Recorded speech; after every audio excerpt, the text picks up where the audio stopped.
नमस्कार दोस्तों, सर जी क्लासेस में आपका स्वागत है। तो हम लोग हिंदी डिस्कस कर रहे थे यूपीपीएससी असिस्टेंट इंजीनियर एग्जाम्स के लिए, जो कि आपका ये पेपर 1 में पूछा जाएगा।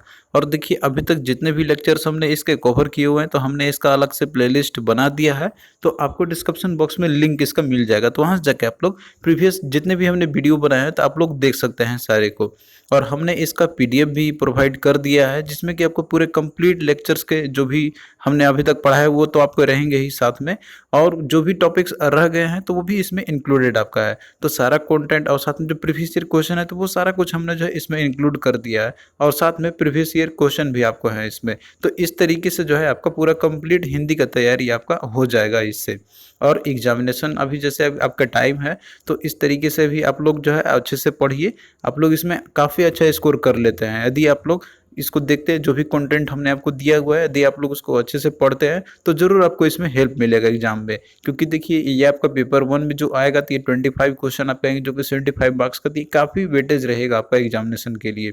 और इसी तरीके से जो पेपर 2 में आपके जनरल स्टडी का जो पोर्शन आने वाले हैं, तो उसका भी हमने कुछ क्लास हमने कराए हुए हैं उसके। तो आप लोग उसको भी देख सकते हैं, और बाकी प्रीवियस ईयर क्वेश्चन के थ्रू भी जो है हम लोग आपका पूरा कंप्लीट करा देंगे, जो सेकंड पेपर में आपका नॉन टेक्निकल पार्ट है। तो चलिए स्टार्ट करते हैं हम लोग आज का क्लास। तो आज जो है हम लोग मुहावरे एवं लोकोक्तियाँ के बारे में देखेंगे, और इनके बीच में डिफरेंस समझेंगे कि मुहावरे और लोकोक्तियाँ जो किस तरीके से इनके अंदर में जो भिन्नता होती है। तो इसको इंग्लिश में हम लोग पढ़ते हैं इडियम्स एंड फ्रेजेस, जो कि आपने पढ़ा भी होगा और याद भी किया होगा। तो उसी तरीके से हिंदी में भी आपको याद करने होंगे, और हिंदी में थोड़ा सा याद करना बहुत ही आसान होता है। आप लोग देखते ही समझ जाइएगा हाँ इसका एक्चुअल मीनिंग क्या होना चाहिए।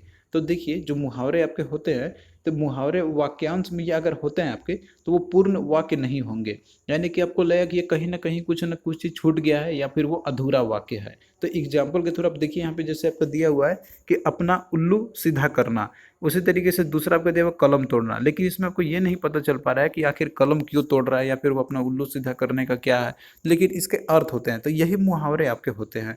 तो इसका मतलब है कि जब वाक्य में इनका हम प्रयोग अगर होता है इनका, तो ये जो है ये जो आपका रहेगा, तो संरचनागत के अनुसार जो है पूर्णतः वाक्य प्राप्त कर लेते हैं।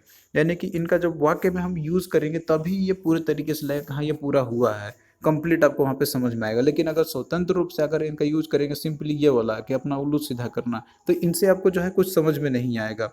यानी कि ये पूर्ण वाक्य नहीं कहलाते हैं। तो अब देखिए, जो मुहावरा जो आपका रहता है, तो ये वाक्य का ही एक अंश होता है।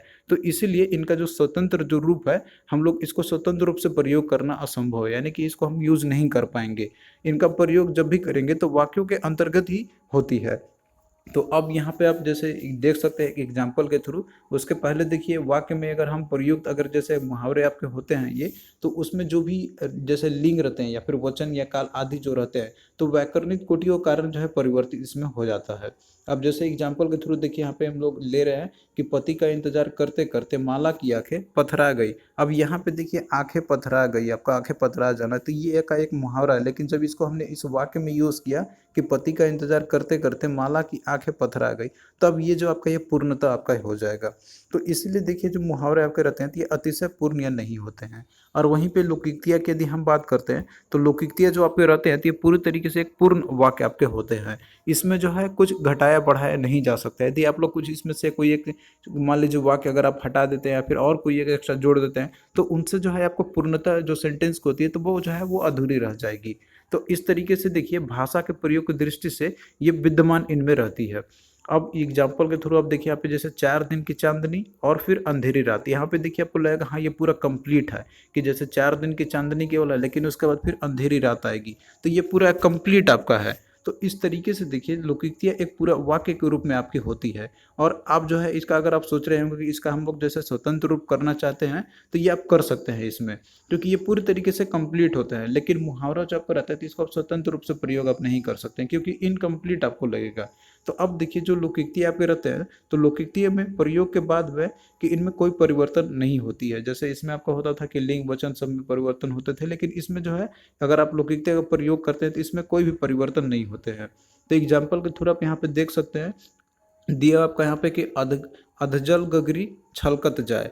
तो इसका प्रयोग आप यहाँ पे करके देख सकते हैं कि जैसे वो अपनी योग्यता की डींगे मारता रहता है, जबकि वह कितना योग्य है सब जानते हैं। तो उसके लिए यहाँ पे देखिए, यहाँ पे जैसे यही कहावत उपयोग किया गया है यहाँ पे कि अधजल गगरी छलकत जाए। यहाँ पे किसी के बारे में कही जा रही है कि योग्यता उसके पास वो कितना है, वो बस डिंगे ही मार रहा है, लेकिन वो कितना योग है तो ये सभी कोई जानते हैं उसके बारे में। तो यही इसी के लिए ये यूज़ किया गया आपका यहाँ पे। तो लोकितीय जो अतिशयोक्ति आपके बन जाते हैं यहाँ पे, यानी कि ये पूर्णतः ये आपके हो जाते हैं ये। तो यहाँ देखिए सारे इंपॉर्टेंट लिस्ट आपके दिए हुए हैं मुहावरे के, जैसे कि ये आपका यहाँ पे रिलेटेड है अंग से संबंधित। तो इसमें बहुत तरीके से क्वेश्चन आपके रहते हैं, कोई आँख से संबंधित रहेगा, कोई अक्ल से संबंधित रहेगा, कोई जैसे आपके अंग से रहेगा, आँख से संबंधित रहेंगे। तो इन्हीं से आपको देखने के बहुत सारे मिलेंगे। तो लिस्ट हमने सारा दिया हुआ है। तो अंग से संबंधित देखिए पहला आपका दिया हुआ है अंग छूटा। तो इसका मतलब होता है कि कसम खाना। फिर उसके बाद अगला देखिए कि अंग अंग मुस्काना। तो इसका मतलब होता है कि बहुत प्रसन्न होना। फिर अगला देखिए दिया हुआ है कि अंग अंग टूटना। तो इसका मतलब होता है कि सारे बदन में दर्द होना। तो आप लोग बिल्कुल इजीली समझ भी सकते हैं, अगर किसी का अंग अंग जो है पूरे तरीके से टूटेगा तो उसका मतलब है कि उसके शरीर में दर्द ही हो रहा होगा। फिर अगला देखिए चौथा आपका इसमें है कि अंग अंग ढीला होना। तो अगर उसका पूरे अंग ही ढीला रहेगा तो उसका मतलब क्या है कि वो बहुत ही थक गया होगा। तो इसका मतलब होता है कि बहुत थक जाना। तो ये बहुत ही आसान है, यदि आप लोग इसको एक दो बार रीडिंग मार लेते हैं पूरे का तो आप लोग इजीली याद कर सकते हैं इसको। एग्जाम में आएगा तो आप आराम से इसको आप टिक मार्क कर सकते हैं सही आंसर को। उसी तरीके से अक्ल से संबंधित जितने भी मुहावरे आपके हैं, जैसे दिया हुआ है कि अक्ल का दुश्मन। तो इसका मतलब है कि आदमी जो है अक्ल का दुश्मन कब होता है कि जब उसके पास कोई नॉलेज ना हो या फिर जो है वो मूर्खता भरा काम कर रहा होगा। तो इसका मतलब हो जाएगा कि दैट इज मूर्ख आदमी कोई हो। फिर अगला देखिए दिया हुआ है कि अकल चकराना। तो जिसका अकल चकराया जाएगा तो इसका मतलब है कि उसे कुछ समझ में नहीं आएगा। तो इसका मतलब होता है कुछ समझ में ना आना। उसी तरीके से बाकी आप और भी देख सकते हैं, यहाँ पे दिया आपका कि अक्ल के पीछे लठ लिए फिरना, यानी कि समझाने पर भी ना समझना आपका या ना मानना हो जाएगा। फिर अगला देखिए कि अक्ल के घोड़े दौड़ना। तो इसका मतलब होता है कि तरह तरह के विचार करना। फिर उसी तरीके से और भी आप देख सकते हैं यहाँ पे इसका, जैसे आँख से संबंधित है तो आँख दिखाना, इसका मतलब होता है गुस्से से देखना। आँख में गिरना, इसका मतलब होता है कि सम्मान रहित होना। फिर अगला देखिए दिया हुआ आँख में धूल झोंकना, इसका मतलब होता है धोखा देना, जो कि आप लोग इसे बहुत बार सुने भी होंगे। फिर अगला देखिए आँख चुराना है, तो इसका मतलब होता है कि छिपना। फिर और देख सकते हैं आप यहाँ पे आँख से रिलेटेड आपके दिए हुए हैं, आँख मारना इसका मतलब होता है इशारा करना हो गया। आँख तरसना इसका मतलब होता है कि देखने के लिए ललायित होना। आँख फिर लेना इसका मतलब होता है प्रतिकूल होना। आँख बिछाना इसका मतलब प्रतीक्षा करना हो गया। आँखें सेकना इसका मतलब होता है कि सुंदर वस्तु को देखते रह जाना। उसके बाद और भी आप देख सकते हैं यहाँ पे दिया हुआ है लिस्ट आपके, एक बार आप लोग पढ़ लीजिएगा इसको तो आपको जो है सारे याद हो जाएंगे। फिर उसके बाद आगे देखिए आपका दिया हुआ है जैसे कलेजे से संबंधित जो भी मुहावरे आपके हैं, जैसे कलेजे पर हाथ रखना, तो इसका मतलब होता है कि अपने दिल से पूछना। फिर अगला देखिए दिया हुआ है इसमें कि कलेजा जलना। तो इसका मतलब होता है कि तीव्र असंतोष होना। कोई चीज़ देख के हम लोग कहते हैं ना मेरा कलेजा जल गया, तो इसका मतलब होता है कि हमें असंतोष होती है किसी से। फिर अगला देखिए कलेजा ठंडा होना, तो इसका मतलब होता है कि संतोष हो जाना। कोई अगर काम हम लोग करते हैं और उसमें जो है हमें उससे संतुष्टि मिल जाती है तो उसको बोलते हैं हम लोग मेरा कलेजा ठंडा हो गया। तो बहुत ही सिंपल है, एक दो बार आप लोग रीडिंग मारिएगा इसको तो आपका ये आसानी से याद हो जाएगा।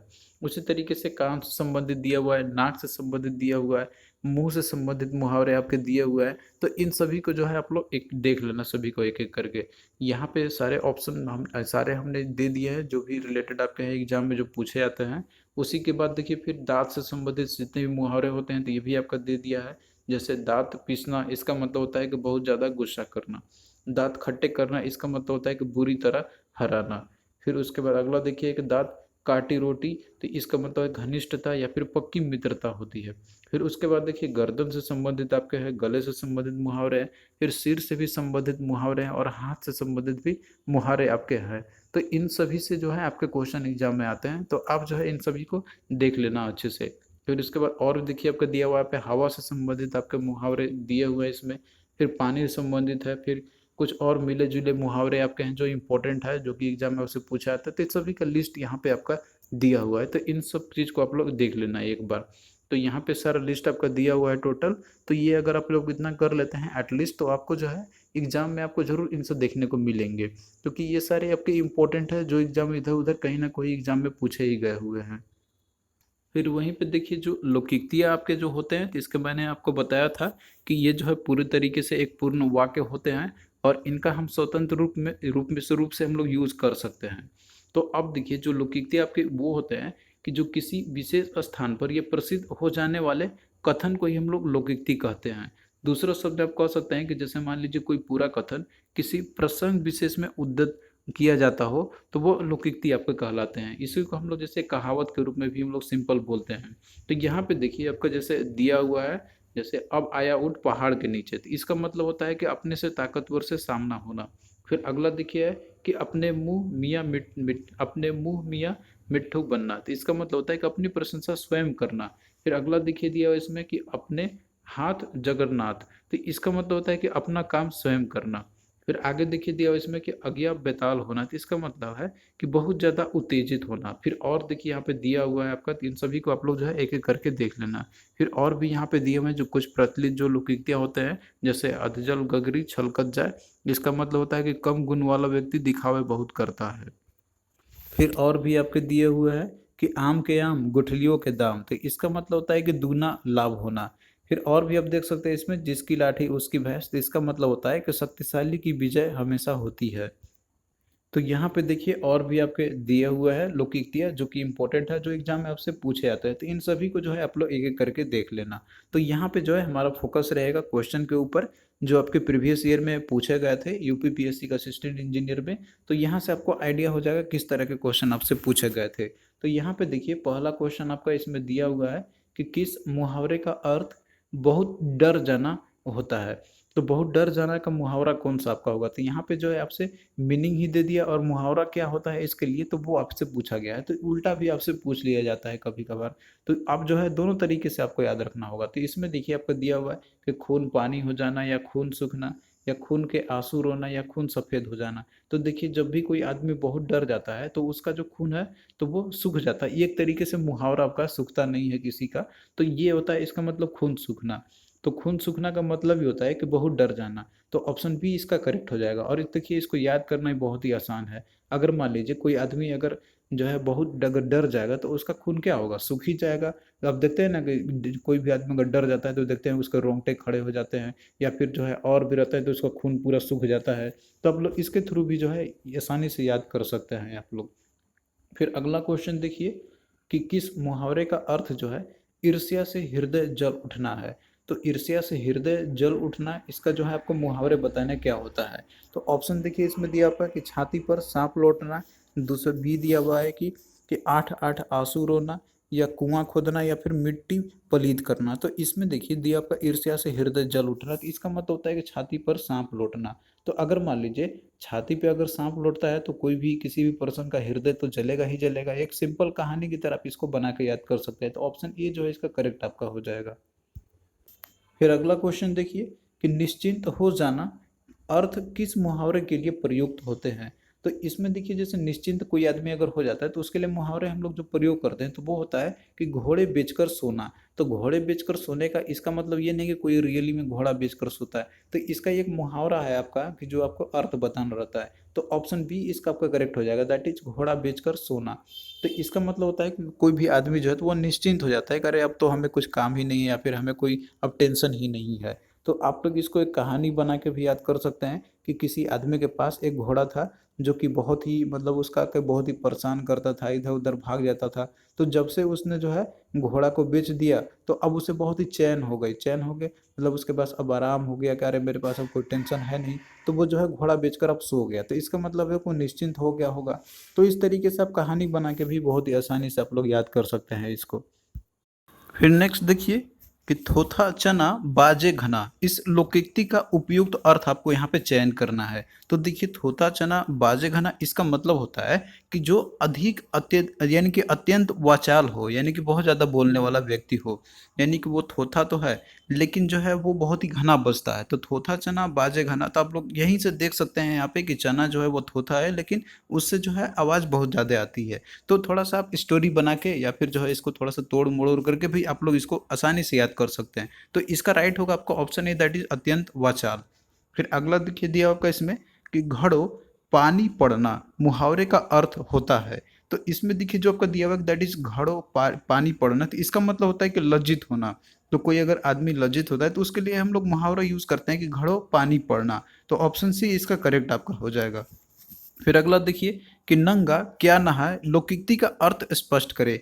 तो इसका देखिए जो नंगा क्या नहाए इसका जो अर्थ होता है, तो इसका मतलब होता है कि जैसे पर्सन के पास, उसके पास जैसे साधन तो है ही नहीं, लेकिन वो बहुत ही बड़े बड़े बात करता है कि हम ये कर देंगे वो कर देंगे, लेकिन अगर उसके पास साधन ही नहीं है करने के लिए, तो वो क्या होगा, सारे चीज़ों को जो भी काम वो सोचा होगा वो करने में असमर्थ रहेगा। तो इसी को हम लोग बोलते हैं कि नंगा क्या नहाए। तो इसका देखिए क्या आपका हो जाएगा, दैट इज साधनहीन, कुछ भी करने में असमर्थ होना। तो इसका ऑप्शन बी आपका जो है करेक्ट इसका हो जाएगा। तो थैंक यू दोस्तों, आपको कैसा लगा ये लेक्चर आप लोग कमेंट करके ज़रूर बताना। और आगे भी जो है हम लोग हिंदी का इसी तरह से कंटिन्यू करते रहेंगे जब तक कि आपका एग्ज़ाम नहीं हो जाता है। और देखिए हिंदी का आपका एक दो चैप्टर ही आपके बचे हुए हैं, जो आपको टॉपिक्स हमने आपको बताए थे। तो ये जो है आपका, ये समझिए कि अब अभी आपका ये लास्ट वाले से लेके 2 लेक्चर और अभी आपके रिमेनिंग है। तो उसके थ्रू जो है आपका पूरा हिंदी कंप्लीट हो जाएगा। इसके बाद हम आपका जो है क्वेश्चन सीरीज कराएंगे इनसे रिलेटेड, और बहुत सारे प्रैक्टिस सेट भी आपको हम कराएंगे हिंदी का, जिससे कि आपको जो है पूरा कंप्लीट तैयारी आपका हिंदी का हो जाएगा। और अभी आपके पास टाइम है, एक्सटेंड भी कर दिया गया एग्जाम का डेट। तो इस तरीके से आप लोगों के पास अभी पर्याप्त टाइम है, तो आप लोग अच्छे से तैयारी कीजिए। हिंदी का हमने ऑलरेडी पीडीएफ हमने प्रोवाइड कर दिया है आपको, तो डिस्क्रिप्शन बॉक्स में इसका लिंक दिया हुआ है, तो वहाँ जाके आप लोग पीडीएफ को बाई कर सकते हैं। और हमने टेस्ट सीरीज इसका ऑलरेडी आपको प्रोवाइड किया हुआ है, तो उसको भी आप लोग अटेम्प्ट कर सकते हैं। और यदि आपको और भी कोई प्रॉब्लम आती है तो आप लोग जो है कमेंट करना, टेस्ट से रिगार्डिंग, या फिर जो है मान लीजिए कोई पीडीएफ है उसके रिगार्डिंग। तो चलिए दोस्तों, बस आपसे एक ही रिक्वेस्ट है कि आप लोग भी वीडियो को अधिक से अधिक शेयर करना अपने फ्रेंड्स के अमंग, ताकि हमें मोटिवेशन मिलता रहेगा। तो फिर मिलते हैं नेक्स्ट वीडियो में, तब तक के लिए बाय।